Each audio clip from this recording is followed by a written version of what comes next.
Guys, good morning. So welcome back to my YouTube channel. This is Otoboy Zone. So nandito tayo sa L300 van Mitsubishi. So ang complaint ni customer, ayaw gumana yung speedometer. So ayaw gumana. So binaklas na natin yan. Ito cluster panel, nagbaklas na tayo dahil ayaw gumana. Ngayon papakita ko sa inyo or paano ba i-check. So ipapakita ko sa inyo yung cable, speedometer cable, at paano ba ito i-check kung gumagana or hindi. So yan yung share ko na sa inyo guys. So dito yung speedometer cable, yan yung itim na yan na nakatusok sa transmission. Yan. So yan speedometer cable. So paano ba i-check yung speedometer cable? So share ko sa inyo guys. Ito yung nakakabit sa transmission. So pag nabunot nyo guys, ikutin nyo lang to ng ikutin. Yan. Dapat pag ikot ninyo bumabalik. Yan. Pagka ganito, ikot kayo ng ikot, umiikot din siya ng maluwag o malambot.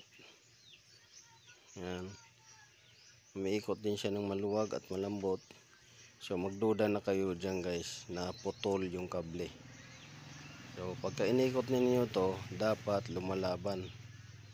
Lumalaban siya. Hindi yung sobrang freewheeling niya.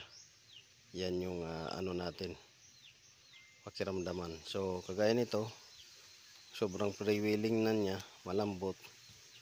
So pagdating sa gitna, putol to guys. Yan, putol. So yan yung ano niya, putol. Kaya sobrang freewheeling. So doon tayo guys sa transmission side.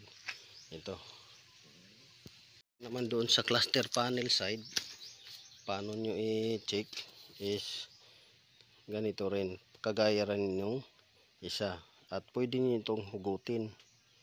Pagka nahugot ninyo, dapat paghugot ninyo matigas, hindi siya totally nahugot, matigas sa dapat pag ganyan, tigas siya. Pero pagka hinugot nyo at malambot at sumama na buo, tapos minsan pagka ginanyan nito, sobrang lambot din, umiikot, freewheeling na siya masyado.